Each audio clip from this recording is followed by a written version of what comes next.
We don't show prep. So, so he had no idea. I just barely make it in. I'm sure you can tell, but we don't show. I mean, let's put the cards down on the table here.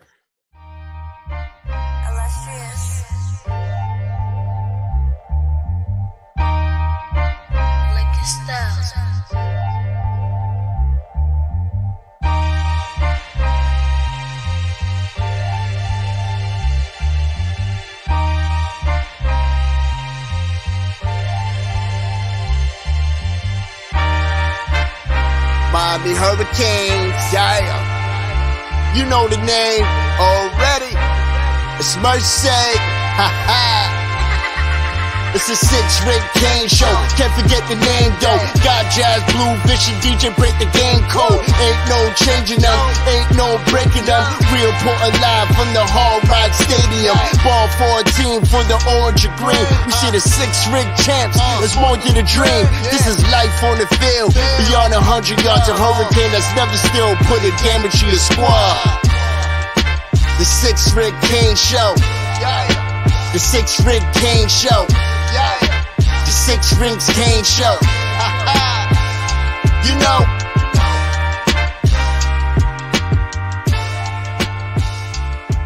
What's wrong with us? Seriously.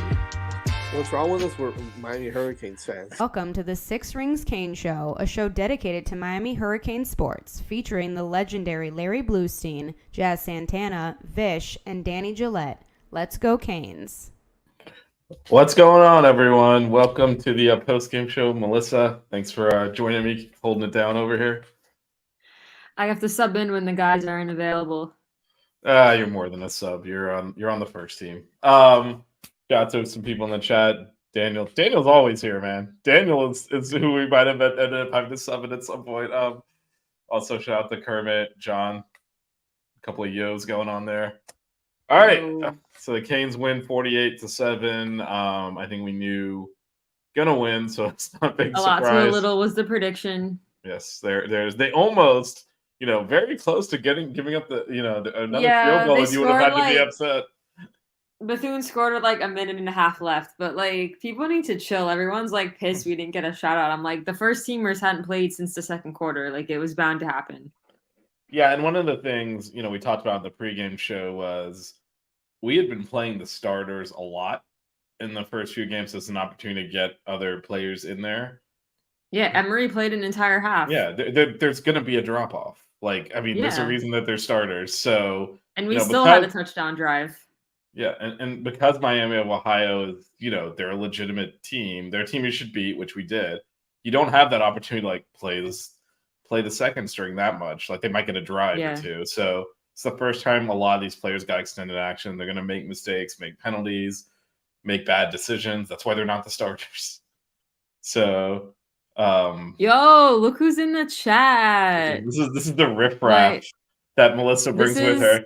This is my Twitter buddy, but he's an FSU fan. What's up? I told him to comment. He says he's always watching, but he never comments. Yeah, like he finally commented. This is the dregs you bring with you, these Seminole fans. I'm not just kidding. I'm also familiar with Seminoles. But he's not a delusional Seminole. No, fan. I know. I am familiar with him as well. That's why I'm making fun of him. He's good peeps. He's good peeps. You know me well enough to know I only make fun of people when I like them. I'm not mean. So I know him from Twitter too. I connect on him through here, but he doesn't like commenting. Look at this. You're the one torturing him, not me. Anyway, back to the game. Well, I told him to prove it. I was like, he's like, oh, I watch your stuff. I'm like, you never comment. You got to prove that you watch my stuff. So he's finally commenting. So there we go. All right. So why don't you give me some thought? I guess it was two halves, not surprisingly, but really the first half was more the starters. The second half, that was the line in the sand, and the backups came in. And obviously the second half wasn't nearly as good, which is expected again. But what were your thoughts overall? I'm going to pull some stats up and show them on the screen. But what you're about the first half and kind of this way the starters played? First half, Tyler looks comfortable. Great throws. Didn't look like he missed any throws. Not quite sure how they reversed that targeting call on Colby. That looked pretty helmet to helmet to me, which caused him to fumble the ball. If you take a direct shot to Yeah, the head. I mean, I that don't was know the only what. drive. That was the only drive we didn't score on in the first half, and we were on the goal line. So I'm not quite sure what they saw that they're like, "Oh, that's not targeting." But hey, Yeah, that was a whatever it is, that bizarre was change. yeah. But no, the offense looks good. I mean, X just making every catch. Bashard Smith had a great touchdown catch in the back of the end zone. Yeah, and he's Jacoby and doing his thing. Don and Chaney looked amazing. He yeah. basically did a whole drive by himself. Yeah, and running so hard, even though it's very easy to be hesitant coming back from all of the injuries he's had, and instead he just Yeah. No, he looks great. And then I say second half, I like Emery takes control of the offense. He wasn't afraid to take shots. He did have that one throw where he should have thrown it away and it almost got intercepted. He missed Riley Williams by about that much. could have But then Chris Johnson ran it in. You get that boy in space, man. He made one guy miss and there was no catching him. So I like that. We had a bunch of offsides penalties, which was kind of annoying. So And- looking at the team stats, I actually thought we made more penalties than 5 for 34. It felt worse than that. yeah, But there that was a what few was on offsides the, penalties, and then Javion Cohen had that one penalty, which he immediately was taken off the field, and that was it. Coach doesn't mess around. But the offsides thing is easy to clean up. We were just missing that snap count by just a little bit. Hopefully, we made Edry proud though. We definitely backed off Yeah. in the second half. But so in my opinion, coming into this game, there was no way we were going to be locked in for 4 quarters, regardless of who was in there. It's it's 4 days after we just played. It's a short week. Yeah. Coming off a big opponent, one that you can just show up and beat. You're eventually going to have a letdown. That kind of came after halftime as we subbed in a lot of the backups. Absolutely, we need the depth to play in the second half, and that was and it was the goal. entire second half. Right, and we said that in the pregame. You asked me what I wanted to see, and I said I didn't want to see our starters after halftime.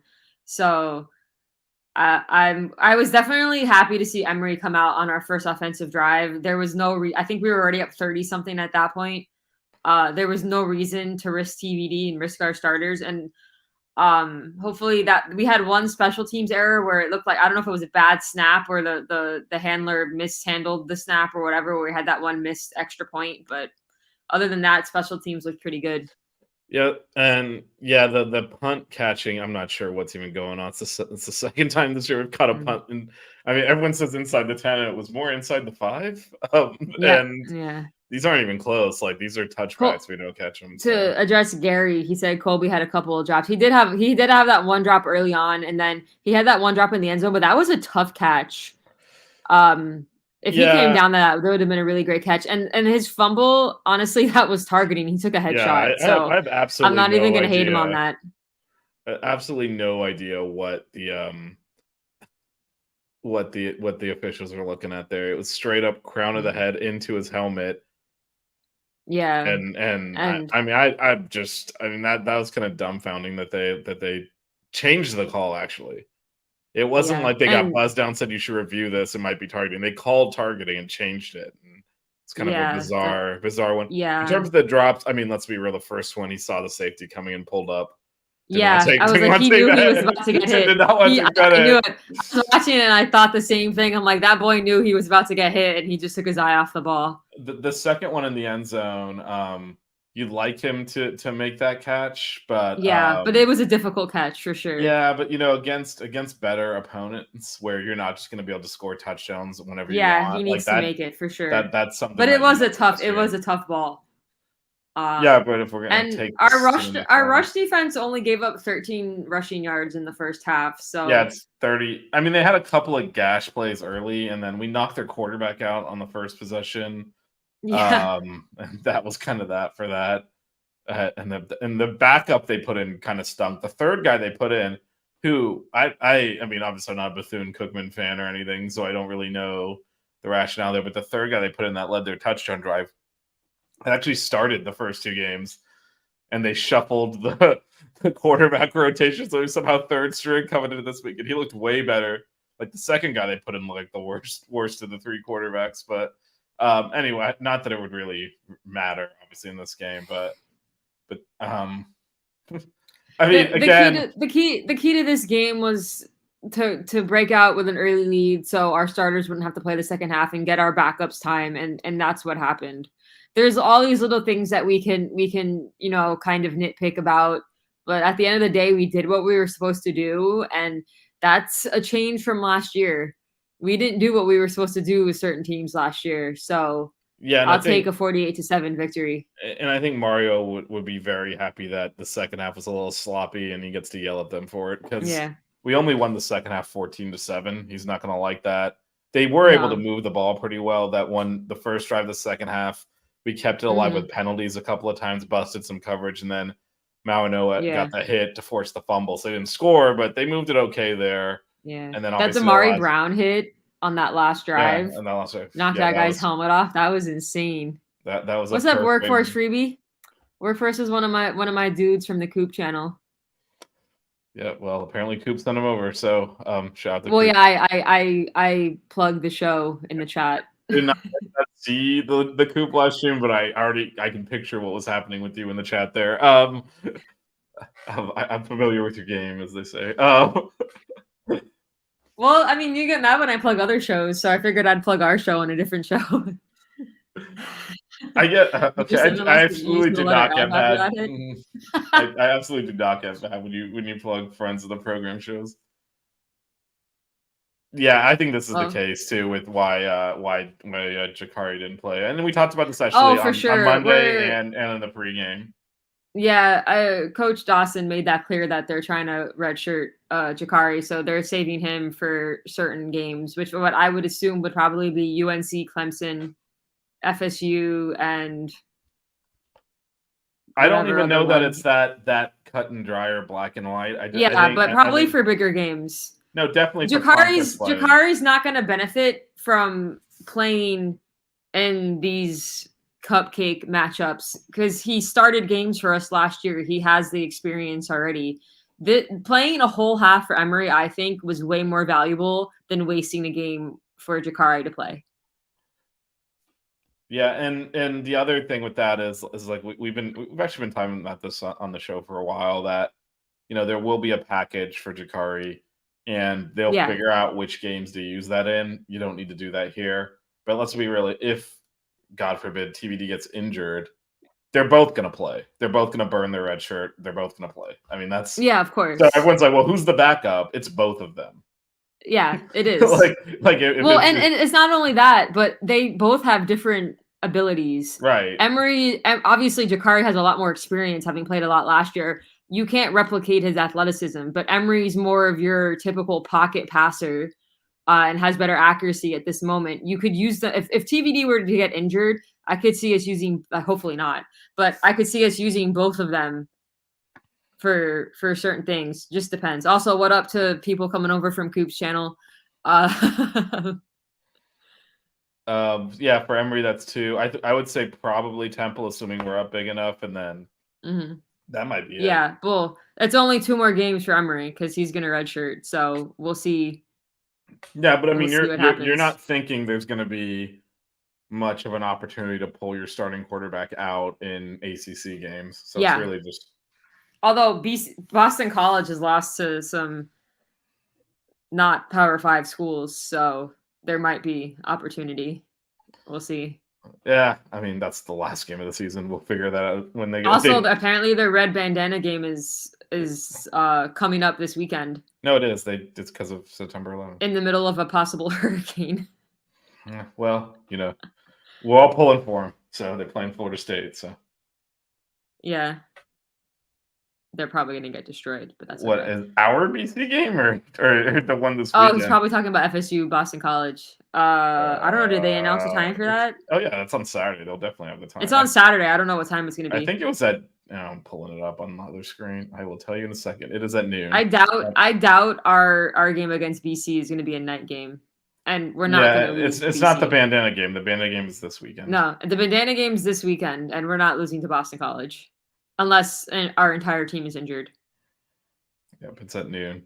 By the time Gary's comment came through, I looked it up. The comments are on delay. So Can we get the strength staff to bulk up Emery's mustache? Maybe he needs to talk to Borregales. I mean, he wasn't rocking it when he hung out with us at the baseball game for several innings. Maybe before we he's just it was starting him. it. Borregales can probably give him some tips though. Yeah, Get Andy Borregales on it. or a Feld. Yo, I mean, Emery's like the... what, barely 18. I Yeah. mean, he's probably just starting to grow facial hair at this point. Yeah, he's working on some things. He's working on his game in the second half, working on the mustache. Had to coach Swole. Yeah. So, what was your biggest take from this game, Vish? That we just came out sharp. I was worried about a little bit about a flat start, but like I said, we went down, scored a touchdown, then knocked their quarterback out in the first few plays of the game. So that was good to see. We scored on every drive in the first half, minus that fumble, but that would have been a touchdown. Yeah. Well, it was targeting, so honestly, we should have had another shot at it anyway. So. Right. Yeah. And that was something I was looking to see, because with the short turnaround, are you going to really be locked in from the kickoff? And we were. And that was good. And we didn't really use a lot of the playbook either. We kept it pretty vanilla. I mean, there wasn't much we had to do. Ran the ball pretty nicely. I would say very early on, the first drive and a little bit on the second drive, we were struggling to run the ball. And then we got it going, and it was kind of done. Well, Cheney. Then they put Cheney in. Well, AJ Allen also ran really well. And actually AJ Allen came in partway through the second drive and came through. They stopped us for a loss a couple of times on that second drive, and that wasn't that was encouraging. And then we went deep. And then we went deep after and made plays. So yeah. I honestly, one of my biggest takeaways is the fact that Dawson really knows how to call a 2-minute offense. I know the team we were playing against wasn't good, but we did the same thing in the first half against A&M, where we had like less than a minute left and we methodically went down the field and scored. And a lot of that has to do with Restrepo making great catches. He's literally Mr. Reliable. Yeah, I mean, we ran for like almost 300 yards. What was the total? So it's hard to say that we didn't. No, there was. I mean, yeah, there was a couple times we got stopped for losses, which I wasn't a fan of. But then there were some runs where the lanes were ridiculous. So well, I also think so. This is one of those games where you're trying, and you mentioned Dawson's 2-minute play calling. I think he is very good about about us being balanced and him taking whatever the defense is giving us. And we're in that shotgun with the one back behind with the one back there. If they put 7 guys in the box, you're outnumbered there. Now you'd like to think against Bethune, you could still even a man down, essentially push them out of the way. But we still did it against A&M. Well, against A&M, we struggled to run the ball though against A&M. Yeah, but we threw a lot. But this is a 2-minute drill, under a minute left, and both times we've scored the last 2 games, we didn't have any timeouts. So we did. If we had passes in the middle, we were quick to the line. We had a lot of passes down I was the talking sideline. about more generally on the run game. Oh, okay. And kind of getting stuck. We chose to force it, even against sets where we normally wouldn't run it. And Dawson is very good about, hey, if there's 7 in the box, I'll throw it on every play. If there's 6 in the box, I'll run it on every play. And he's done both. Against Miami of Ohio, he's like, they are playing the pass. We're just going to run over them. And against A&M, it was kind of the opposite. But here, he did force some of those runs just because why the hell not? And eventually they started popping. But that's why we had those negative run plays. Like, if you look at the formations defensively, they had us outnumbered inside. Now, again, you'd still like to think, well, we can just knock them back and still get yardage. But, we got a couple of negative plays out of that. But overall, I mean, went for 240. Hard to complain about the running game. Workforce, I don't think Dawson's going anywhere next year. I think he's still our OC next year, I would hope. Gary, I like more clarification on what you mean by more dominant. We only played our starters for the first half and we scored on every drive. He's talking about the run. I think he's talking still about the offensive line in the beginning and should just be able, we really shouldn't have those negative plays, but you can clarify that in the chat. But I think there's things to work on. I thought he just meant in general. I was like, we did move the ball. Yeah, no, we scored a touchdoon every drive in the first half. Yeah. The fumble. In terms of Dawson, it's been 3 games. But he is right though. It is very subjective because of the team we're playing. I mean, I thought our offensive line, the way to judge our offensive line, I'd say at this moment is watching what they did against A&M, who was supposed to have or does have a great defensive line, and TVD barely got hit and had plenty of time to throw. But we did throw a lot more than we ran it. So I guess it just depends. Yeah, But our offensive line is much improved from what it was, so that's nice to see. it is, and again, Dawson's kind of just taking what they give us. I also thought a good Mhm. thing was Bouchard getting a lot of targets. We talked about Yeah. in the pregame as well how coming in this game, if you look at our stats, So only 3 guys. yeah, it's 3 guys that had basically all of our catches. So Mhm. kind of spreading it around was good to see as well, getting significant run for some of the backups because as much as we're not rotating a lot of players this year, the Stars are playing a ton. You're one injury away from one Mhm. of these other guys having to play a lot. So getting them reps is important. Yeah, the second half was a little flat. I think that was going to happen. Just Yeah. naturally, there's going to be a letdown. I mean, you leave the ones in and we score 70. Yeah, Gary's talking about the run game. No complaints about the pass protection. Yeah. I mean, it's stuff to work on. They'll probably look at that on tape, and we've got a long week to prep for Temple. So yeah, in terms of the second half, and if we'd left the starters, I don't even know because they would have throttled down too. Look, you cannot play 2 games that close to each other, having won a big game and then already up by 34 points at the half, and just like and mentally, leave your starters in. no, but also just mentally, everyone's going to Yeah. ratchet down a little bit. You're not going to be as focused. You're going to go for hits when instead of playing your. That's why we had some busts. There's people probably peeking in the backfield. That's just natural. Look, they're human. So they know what the score is. They know the opponent they're playing. It wasn't a clean game on a short week. There wasn't any massive injuries. We got our starters out pretty early. I would say it's cleaner than I expected. Like I and also it was also sloppy. raining for a lot of the game too. So although apparently at one point it was only raining on the field and on the Bethune side of the field and not on the Miami side. I think so I'll throw a Matt out there. My guy Jorge Sedano was calling the game, and I think he was actually right. I know the sideline reporter said no. It's because the overhang covers the sideline. That's why it wasn't raining over there. It was. I was like, does the overhang cover the? Yes, it's the same reason that opponents complain about the sun. It comes that way. So unless the rain is coming straight down, you'll get that coverage if it's coming in at an angle that you won't get. Well, I mean, there's a point where the rain starts and ends. So I just thought like the clouds were like. No, but still, you got a wet ball in a wet field, so there's always a risk of injuries. We didn't need any Aaron Rodgers type situations out there. Well, yeah. So, but I think Jorge knew that stadium very well, and kind of I didn't know if our bench. I didn't know if our bench was protected by the roof. I know there's It's not directly. It's not directly over, but rain doesn't come directly down. Usually it comes at an angle. It's not raining on workforce. There's a partial roof, so about 90% of the seating won't get wet if it rains because it's covered by the partial roof. Yeah. Another reason why I sit upper deck, besides the fact that it's cheaper, is that you're always under the overhang, so you always get the shade and you're protected from the rain. Yeah, so I gotta walk all the way up to those seats, man. That 10 rows. Yeah, I know. I'm in like the 20th row.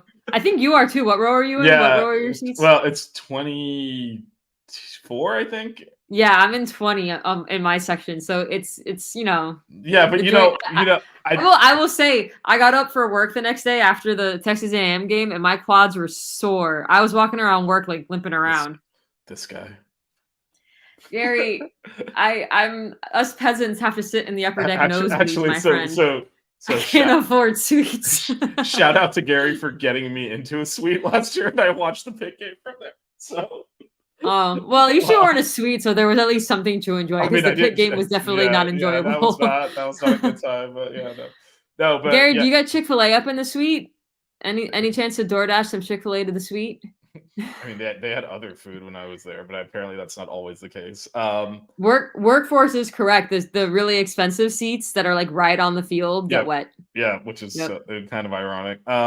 Yeah. But you know what I realized in the upper deck, like at least in our section, like when you get to the stands, like it starts at row 10. So it shouldn't be that bad to walk up the hill, but it feels it. If you feel it going up and down. You feel it. Gary says he can make that happen. If you get Chick-fil-A to your suite, I just need to stop by to get some nuggets, and then I'll go back to my peasantry up in the upper deck. You got to get past multiple layers of security. So he'll have to come out the suite and drop it off for me. Wow, in look at this, concourse. man. 1 week from being blocking each other on Twitter to this, just I get sold out. I'm getting off probation because I'm on Team Chick-fil-A. I mean, you got off for it. Also, Gary, did you see the countdown? 45 days until Canes Hoops returns. I know Gary will appreciate this. Well, that's when you're gonna get into a fight again, I guess. No Popeyes fish, sorry. I know. I see this. I guess they're not a fan of good food, so it's Miami Gardens. No, we are. That's why we eat Chick-fil-A. I mean, it's Miami Gardens. There's definitely a Popeyes somewhere near there. No, there's a Church's Chicken down the street. Wow. But anyway, all right. So in terms of like the young players that played, at least for me, obviously Chris Johnson stood out. I mean, you hear he's fast, he's got track speed, but then you see it, and you're like, damn. Oh, yeah, Chris Johnson? Yeah. Well, he broke that one tackle, and then I was like, nobody's catching him. He broke one tackle, and he was gone. And then someone tried to beat him to the corner, and I'm like, you're not beating him to the corner. Yeah, no, that was really impressive. And I mean, we knew he was fast. That was like his. That's one of those. Wow, that is as advertised. That's some serious speed. And there. What was really cool is that they showed the sideline, and I think everybody on the bench came up to him and was like super excited because that's his first touchdown as a Miami Hurricane. First touchdown was cool. Yeah, I think it's the first time he's gotten into the game too. So super excited for him. And also, and he's probably another one that they're looking to play 4 times this year and keep the red shirt. So for sure. I mean, we have our running back room is so deep. So. I mean, there's no reason to waste his red shirt. Running backs do get injured, so Yeah, I know, but last year we ended up with a walk-on in there at one point. Also, shout out to AJ Allen, first 2 touchdowns with the Hurricanes. So there you go. But no, I mean, what was our running back room last year was like what? Chaney and Parrish, and then Chaney was injured, and then it was Knighton. So coming into the summer. It was Chaney, Parrish, Knighton, and Citizen. And Citizen got injured. Chaney got injured. So we had Parrish and Knighton. And that's where we ended up with Lucius Stanley. Yeah, well, Knighton had a fumble issue, which he apparently continues to have. Yeah. No, there's a Church's Chicken down the street from Hard Rock.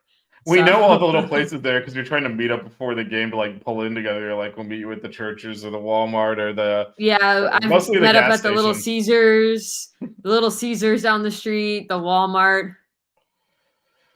So he's still in. I think the answer to that is both. He's still injured. Yeah, he's gonna redshirt. I think he's still recuperating, but there's really no rush to get him back because we have a stacked room, so why rush him back? Let him completely recover. Then I also think he could redshirt because he used his medical redshirt last year. Yeah, no, I mean, you have to apply for that extra year on that, but he shouldn't have an issue getting it. Oh, I mean, look at Cam McCormick. Still got 2 years. He's got a year after this one. And I think speaking of, wait, what happened? That's like insane that he has another 2 years. Well, I mean, this year is one of them, and then a year after that. The Walmart to get the convoy ready for, except when I did that last game for A&M. I met up with your boy so the two of us could to drive in and get the tailgating spot. Yeah. You make all of these plans to have everyone meet in the parking lot. Then one of your friends gets really impatient. No, you were like running late. I was like, I didn't want to sit there and wait. We wanted to get going, so we saved spots for you. It's not like I know. I had my whole tailgate set up by the time you got to Green Lot. Just saying. Yeah, well, next time there's a fatal car accident in your neighborhood that you get stuck in traffic on, I'm not blaming you. I'm just saying what happens. I'm not blaming you. It happens, but I was just trying to get going. We had that Publix chicken. We didn't want it to go bad. We wanted to eat. So it's gonna go bad. Plus, you could have thrown it on the grill. Anyway, we had a good tailgate. Yeah, it was a mix of my crew and your crew brought together. Yeah, it was good times. What did we decide? Was like Southeast 23, aisle 302 in the Green Lot? Yeah, the only thing I remember is aisle 302, and good thing my friend sent that because it was very hard to find you otherwise. Just because I forgot that because there's no directed parking, like the whole front was all blocked up. So we had to like go up another Yeah. aisle and cut across. But anyway, I didn't realize there was aisle numbers, so I was like, "Oh, this is the always pole aisle we're numbers. near." But anyway, back to the game. yeah. The Mario interview before the fourth quarter. I'm wondering when that's gonna start getting shut down because he looks so annoyed. The last 2 times they've done it, he looks like really pissed. Gary was in 3-1-3. So I guess what were we in 302. We were in 3-2. Okay. 3-1 is 313 green lot still? Oh, that must be the other side. That's probably by Flow. That's probably by the Flow. That might have been. Yeah. Yeah. I might have run into Gary and not even known it because I walked over to the Flow tailgate at one point. I went twice. He wasn't there both times. I'm like, I'm not waiting. I wait for no man. Eminem would be proud. Of what? What does that mean? Is that like the Detroit area code or something? Oh God, I think it is. I lived in Detroit for a summer. I should know that. That's the only way. With as old as McCormick is, does he park in staff parking? I can tell you right now, Blue is not happy with the staff parking. I don't know. Blue has to park on Purple Lot, and he keeps saying his Achilles. By the way, his Achilles is. I also for the first game parked in Purple Lot. It's fine. Is it far? No, it's paved. It's right by the tennis court. You walk through the black lot, which is like the premium lot, and you're already at the stadium. And since he sits in the press box, you're on the southwest corner. And you just go in. I had to park in maroon last year, so I'm very happy with the upgrade. Shout out to my friend Josh, who got me green lot passes. What do you mean, come on? We're not from Detroit. Why would we know the area code? I honestly, I don't know. Anyway, back to the game. only area codes I know are Miami, Broward, and West Palm Beach. That's it. Yeah, what is the DC area code? Is it 212 or 202? I can't remember. Anyway, no one I've lived here for a while. I still just have my Miami area code. No one changes numbers anymore. I still have my Broward area code, so but I still have the same phone number from when my mom got me my first cell phone. I am going to try and talk about this game regardless of what you're trying to do over there. They're totally listen, anyone who watches the show knows I will tangent so easily, and I'm getting so distracted by the chat.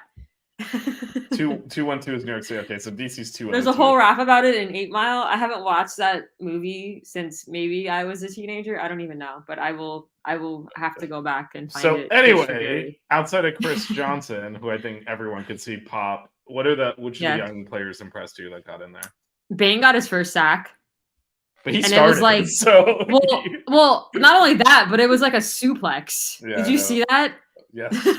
He was like threw him over his shoulder. What's up, Canes, today? Who else? Bane actually shout out to Bane too for starting his first game. We had all those injuries. Yeah. So we had a bunch of guys that on the D line that did not play in this game. Mesidor Dean and Nigel Leak. Yeah. So Jaden Wayne got some early time too. Yep. I saw him in the first half.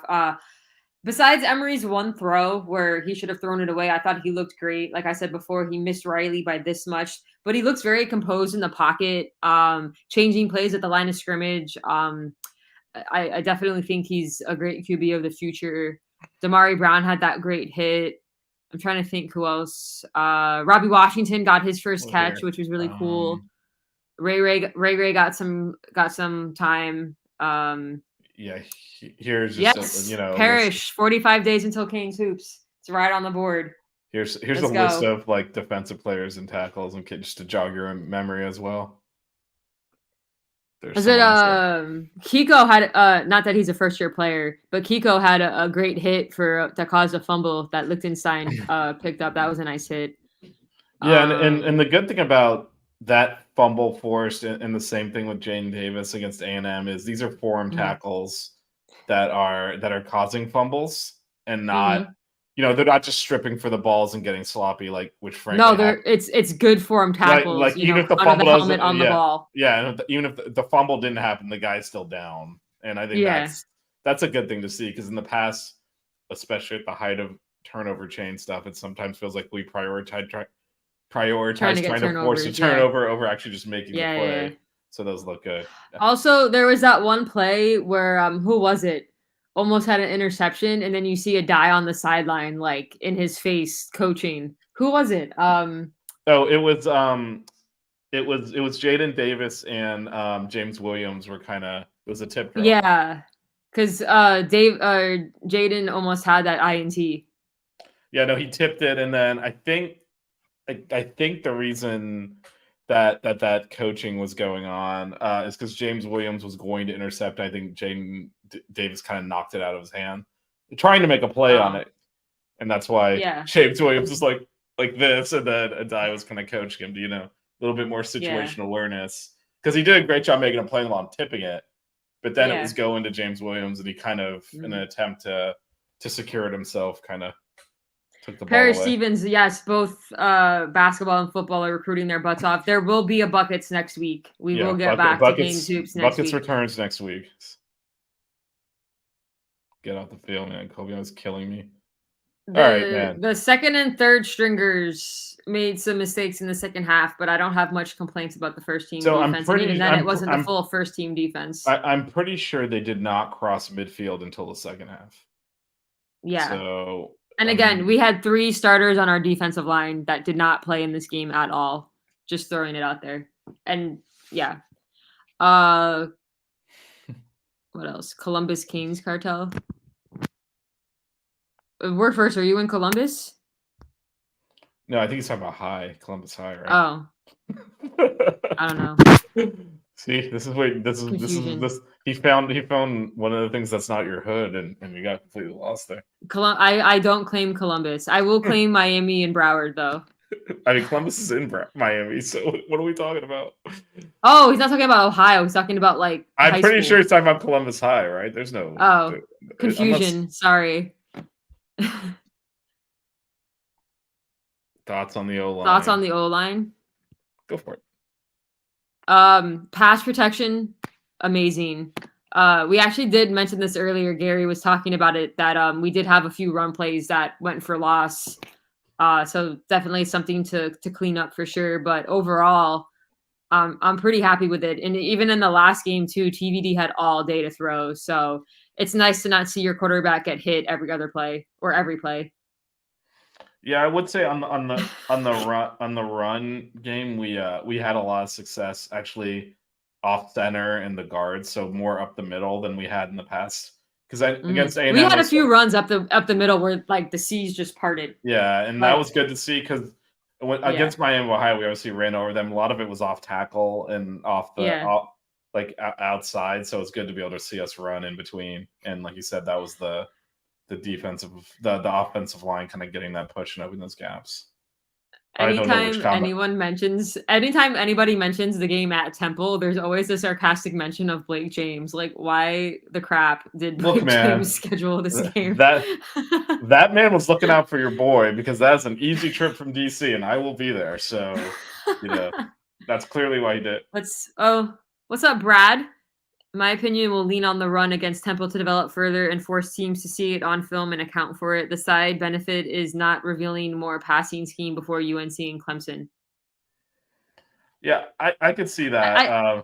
I think we're gonna develop what the defense gives us. Dawson has already shown that we can run on a team if we need to, like we did against Miami, Ohio, and we can throw like we did against Texas A&M.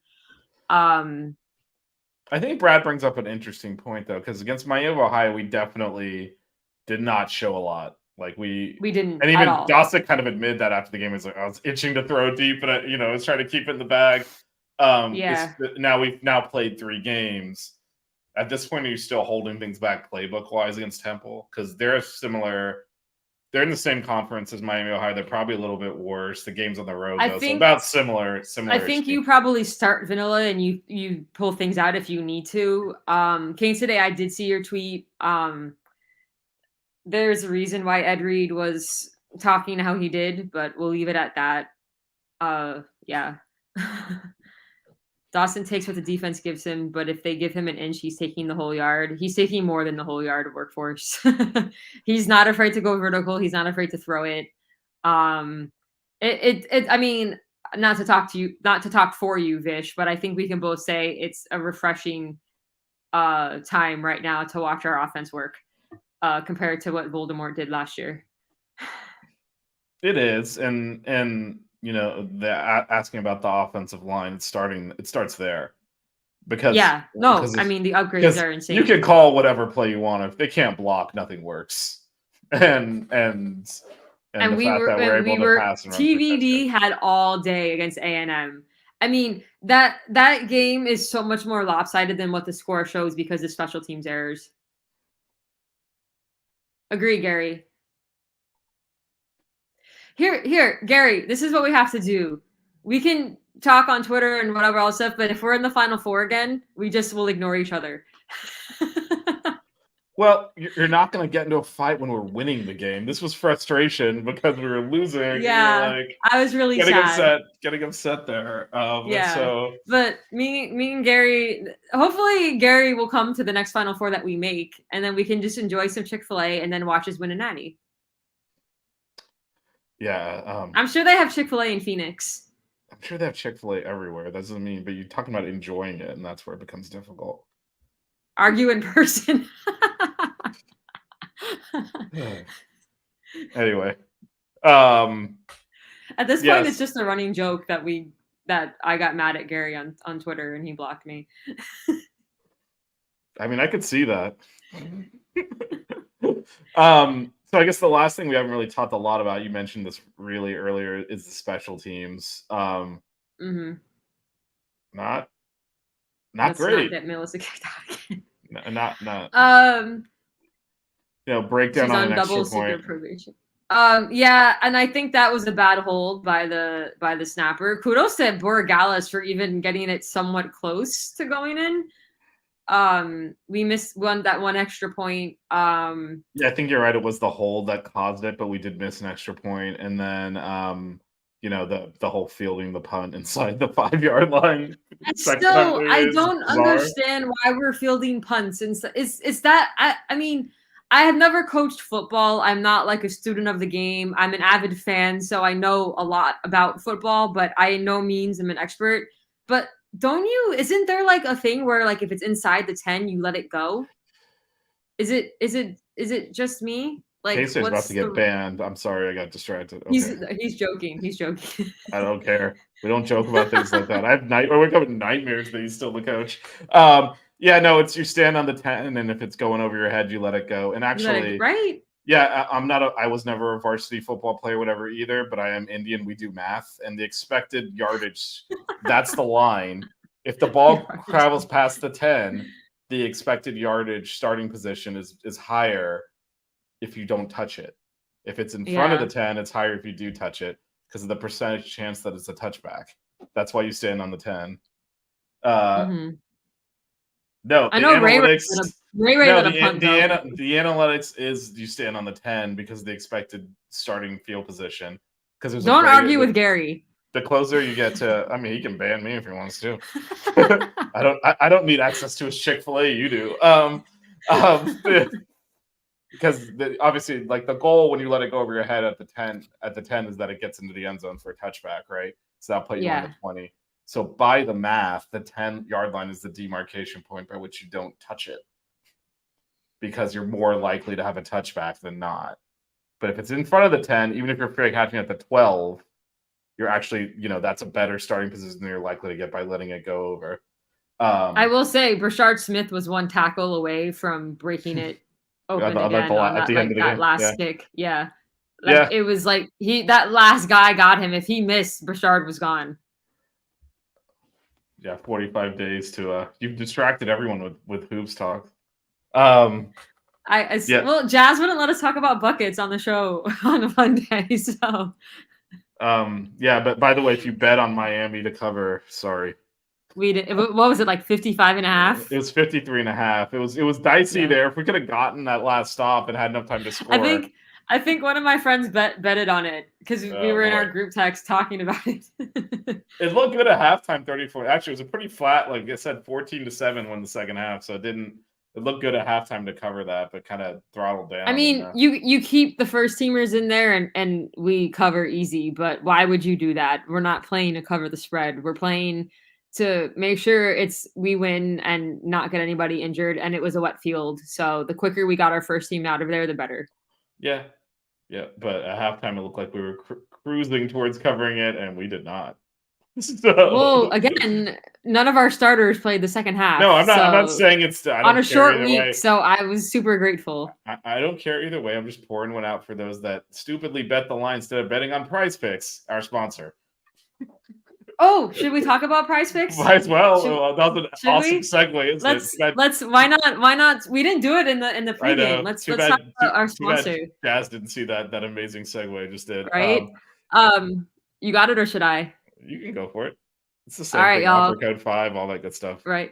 So, for those of you who are new here at Six Ring Canes, we are sponsored by Prize Picks. Head over to prizepicks.com. Sign up. Use the offer code 5 as in FIVE, as in 5 national championships or 5 reason sports. And we'll cover up to your first $100 on your first bet. Basically, what you do is you bet on 2 to 5 players, get on their stats. If you get it right all, you win. Head over to Prize Picks, offer code 5. And yeah. Yeah, and we'll Let's match your deposit. So if you put 100, we'll match your deposit. We'll put 100. Yeah, we'll match your deposit up to $100. I haven't done the Prize Picks thing in a while. We haven't done buckets. That's why. I'm a little rusty. We haven't done buckets in a couple weeks. It's the offer So, code but it will be 5. back. Offer code Do we want to 5. secretly mention basketball for 5 minutes, or is that taboo? I mean, we can do whatever the hell we want. What are you talking about? Who's gonna do anything? Oh, I will say I did get some photos printed out. So there will be some improvements to the backgrounds coming soon. Sorry. This question. We can talk hoops in a second, but which will we be healthy enough to go into the UNC game? I thought he was asking us. I thought it said he. I misread it. So okay, so just talking about generally. So we play Temple next week, and then we have a bye, and then we start ACC play. It's Georgia Tech. I don't see us needing to rush anybody back for Temple necessarily. And then we have the bye. I mean, if they're ready to go, they're ready to go. But if it's still like 50-50, I don't see a need to play them. But again, we don't know the extent of everybody's injuries. Mario keeps it pretty close to the vest. Mesidor is probably the one I'm most worried about. He was in a boot. Mesidor was in a boot pregame. So get this crap, man. I'm getting cooked here. Should I just leave and let Gary in here and you two can do the show? I mean, at this point, I'm getting ganged up on. Yo, you want to see a picture that I got printed out? Check this out. So in terms of letting Cam rest, it's that one. how awesome is that? I mean, there's a glare, but look at it's that. her standing outside the arena at the Final Four after we got our ass kicked. There you go. No glare. It's a good picture, right? It's gonna look good on the wall. So in terms of letting Cam rest, frankly, when he's ready to play, you get him back out there because you don't want him having not played for like more than a month. If he's able to play, obviously don't rush him. Yeah. But if he's ready to go, I think you go ahead and play him. Cam got out of a hospital the next day and was the next morning. practice. Yeah. From everything we've heard, all of his tests were clear, like negative. So my assumption is he probably had a concussion. Yep. That's my assumption. Again, it was never announced. Sometimes, actually all the time, really, if a guy gets like knocked out or whatever, all of that backboard, everything like that, you protect their cervical spine and everything until proven otherwise. Even if they're moving around and everything, it's all precaution. But my guess would probably be he probably has a concussion, and that's a matter of him passing tests to get back on the field. Again, there's really no reason to rush him back until he's 100%.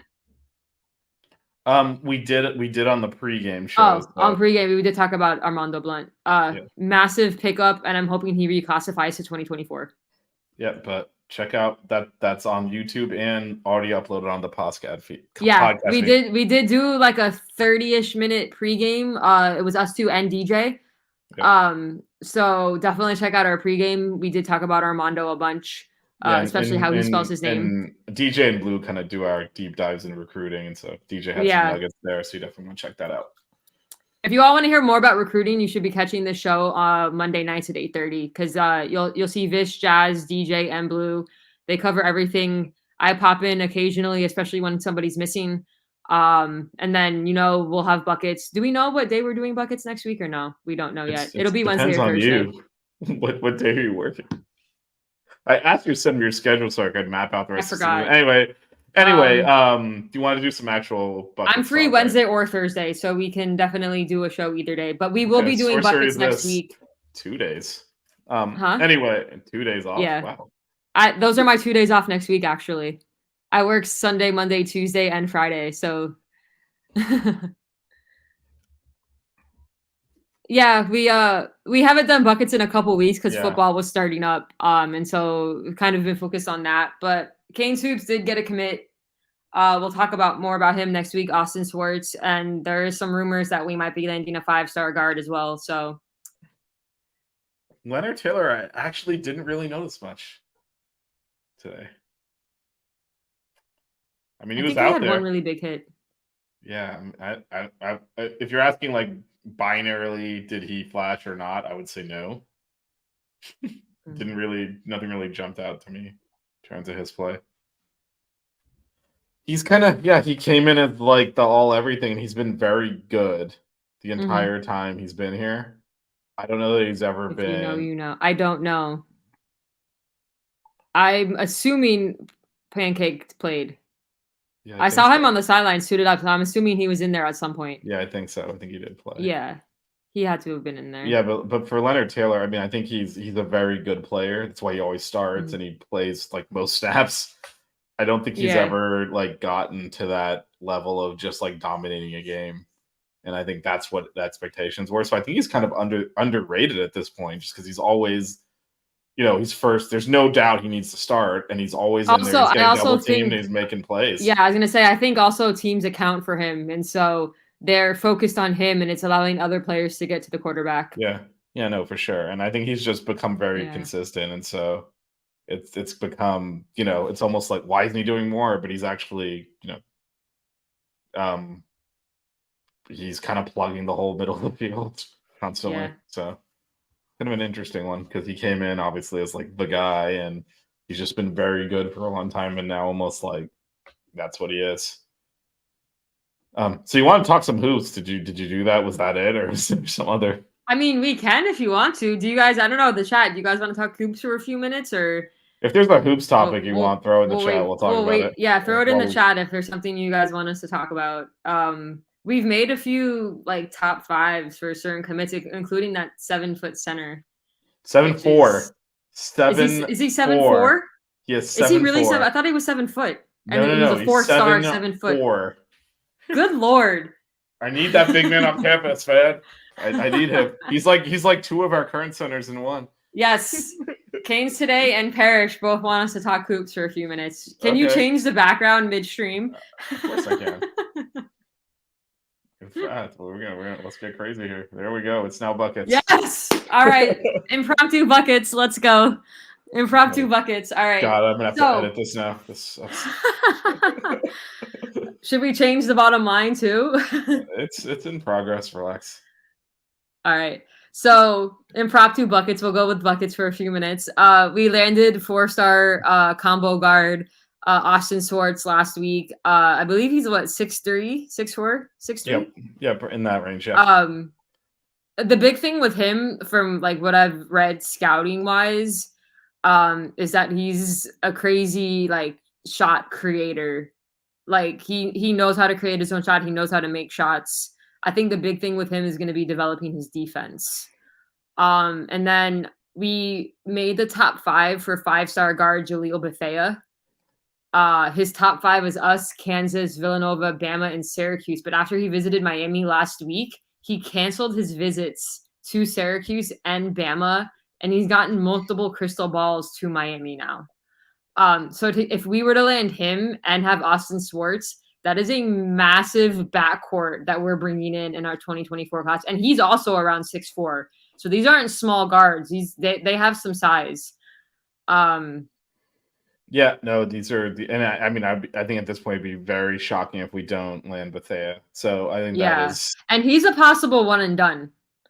Yeah, no, he's like kind of that. He'll hasn't been that long, but he'll be that. He's actually, I believe he's a higher rated recruit than what Lonnie was coming in. Yeah, but he's in that range, and it's the first time I really had one that's he's a one and done, I think. But that is And then we're in the top 5 for that 7+ footer guy. What was his name? I didn't do my research. I didn't think we were gonna have an impromptu basketball. Plus, like I almost feel dirty doing this without Matt.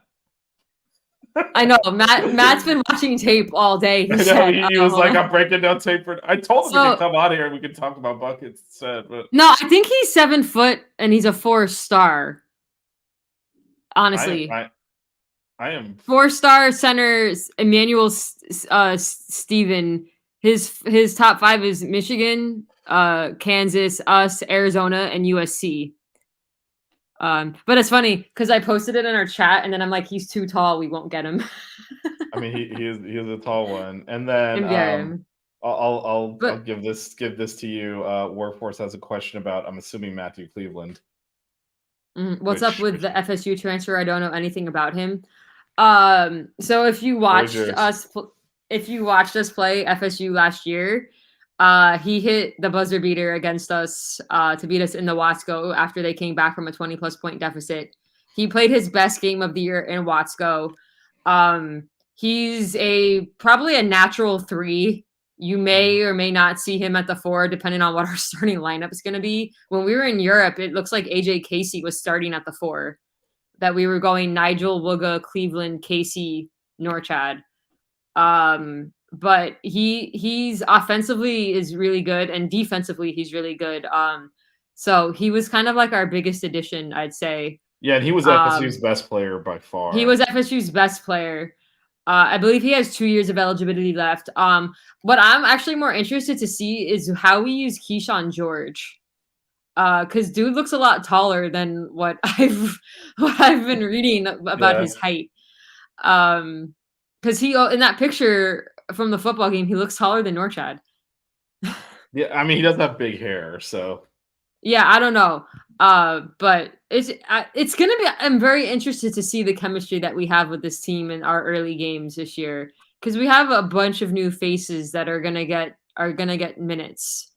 So, yeah, like I said, it looks like our starting lineup is Nigel, Wooga, Cleveland, AJ Casey, and Norchad, which leaves our front court depth very, very, very, very thin, as in one person. Just Nwoko. Yeah. He's a freshman. Yeah, there was another person that put us in the top 5. I was trying to find the post. Did I not put it in our chat? I thought I did. I'm sure I tweeted. I don't know. It was a weird day today. There was a lot going on. Hold on, let me find it. Oh yeah, Isaiah Johnson go past... Matt put it in the chat. The guy from Minnesota is just flying between us and Iowa. Apparently. Iowa, Northwestern, Miami, Texas Tech, and Virginia Tech was his top 5. 4-star, number 91 in the class. Matt said between us and Iowa, so he might know more than. Well, I mean, that's was just the post on Twitter is his top 5. I mean, he's probably one of Matt's guys. He would know, right? How tall is he? I have no idea. Matt didn't post that. I'm just reading what he put in our chat. They didn't list any of his measurables, so I don't. Again, I haven't done research because I wasn't expecting us to have a buckets show. So we're always ready for buckets. We're always ready for buckets. Well, I mean, I would be more prepared and have done. I mean, this was just posted today, so I haven't even looked him up at all. But yeah, no, we're in a lot of people's top. Our 24 class for hoops could be very interesting. Yeah, and it says he's a wing. He says he's a wing, so he's probably a 3. Yeah, probably. Yeah. And then kind of looking at this year's team, like you said, the big question is like how we handle the front court rotation, because there's nothing there. There is nothing there. But we have a lot of depth at the other positions. So you bring in a lot of guards. Yeah, you bring Chris Watson and Bensley off the bench. Those are starters on most ACC teams. So we're really deep. It's going to be another trying to out small ball people. And then I don't know about Jakai. I mean, I guess he'll play some, but someone's got to slide over. I think that's where you mentioned Keyshawn. I think he'll be playing a lot of the 4 by necessity, just because we don't have depth. I hope he's going to bulk up a little bit. He's kind of scrawny. I mean, the off season's over. If he's scrawny now, pretty much. If he's scrawny now, it's like he's going to put weight on to between now and a month from now, or 45 days exactly. But The article I read said Bethea may commit within the next week, so we may have a commitment by our show next week. For the full bucket show. We're not going to open up NBA Grid on this thing. I'll tell you that right now. It was embarrassing when we tried to do it. This is for the basketball game like 2 months from now. Score prediction. My score prediction is Miami's gonna win. Yeah, well, let's go with that. I mean, I know nothing about Kentucky's team this year too. So I don't either, but the way Kentucky fans have been talking trash, I'm just gonna say Miami's gonna win. Oh, how dare we have to play the ACC champions and the team in the Final Four? That crap, right? They're like, oh, we should play Duke or UNC. Why are we playing trash Miami? Meanwhile, we were in the Final Four. Were you? To teach them the same lesson we taught Jimbo Fisher last week. All right, I guess we'll close out with a little bit more, Hope you guys enjoyed buckets. If you like that, we do a full show. Back to football. Yes, back to football. All right, so what would you like to? What do you think over the next 9 days you need to work? Like Temple's kind of a weird one because they're also not good, but it's a road game. It's our first road game. So what do you think we need to kind of work on going into that game? Special teams, and I don't know, timing out our blitzes better. We had a few offsides. Yeah, I would also say we had some coverage busts here. Some we got away with too because their quarterbacks weren't very accurate. Like there was one that was overthrown. There was a couple that they missed, and quite a few. I mean, again, I'm probably exaggerating because it's just like when basically anytime we don't have a perfect play against Bethune, you're like, what the hell just happened? But right. There were some players that looked open on the sideline that the ball sailed out of bounds essentially over their heads where they couldn't catch it. So I think there's some stuff to work on in the secondary and some of our coverage as well. And then, I think that's probably it. We had a couple of drops, but nothing that I'd really say is like alarming. Yeah, I mean, there's always stuff to improve. Again, I have to go rewatch the game because I was watching the game and chatting on Coach Coop's live stream at the same time. So I probably missed some stuff. Yeah, and I just think overall just continue to focus on, limiting penalties. We had some. Even though we didn't have that many by volume, we had some bad ones that kept a couple of times, kept the offsides. Although I don't think we had any holds on the offensive line. Yeah, I don't think so. I mean, we had a penalty wipeout interception. We gave them a first down on another one. So yeah, I think part of that. I think they did a good job of varying their. This is actually another thing we can work on. They did a good job of varying their snap count. They got us to kind of show a little bit. Like there was several times where like we kind of had to, we thought the ball was going to be snapped and we showed the blitz and then they were able to kind of make an adjustment. So yeah, there's, some of that. Dude, it was like 5 for 35 yards. There wasn't that many penalties. So fortunately, you didn't get heated that much. I mean, I agree. Workforce that was targeting. I mean, I would like to say if that was on the other side that gets called 100%. I think if that, I honestly cannot think of any other circumstance in which that's not called. It was so obviously targeting. Again, our guy Jorge. That's why he fumbled the ball. He took a headshot. Being the homer, Jorge's like, that's not targeting. I don't know what it's targeting. And I'm like, I don't know. You got Miami guys. Shout out to Orlando Franklin too, also in the booth. We had a couple of Miami guys in there. But anyway, I gotta go pack because I'm leaving for Orlando in the morning. Oh right, Horror Nights, right? Yep. If it was Amari Carter, he would have been ejected. Yeah, probably. Amari Carter had like a targeting penalty every game. That was just like You're hoping he doesn't strategically, like, all right, if he missed the first half next week. That was the Manny Diaz school of tackling there. That was that was definitely that. All right. Well, thanks everyone for hanging out with us. Again, Canes win 48-7. Another good performance. Moved to 3-0. Temple in 9 days. That's Saturday the 23rd at 3:30. If you're not going to the game like I am, that'll be on ESPN2, I believe, is the announcement. But anyway, we'll have much more on that next Monday on the full Six Rings Cane show, which will feature, as Melissa said already, myself, DJ, Larry Bluestein, Jazz Santana. And then next week, Wednesday or Thursday, apparently we got choices this time. Buckets we'll do. If you liked the basketball chat, we will actually prepare for it, and our co-host Matt will be with us. Yeah, just follow us on Twitter. You'll see it's mentioned right on where our names are. And we always announce when there will be a buckets pod. But yeah, a lot more. And we have Matt that joins us, who's really good at breaking stuff down with recruits because he watches a ton of tape. So definitely join us for buckets, and then catch this show every Monday night at 8:30. You'll see all the guys and me occasionally. And thanks for those of you who joined us from Coop's channel. Thanks for watching. Have a good night, y'all. Okay, go Canes. The 6 Rig Kane Show. Yeah. The 6 Rig Kane Show. Yeah. The 6 Rings Kane Show. You know.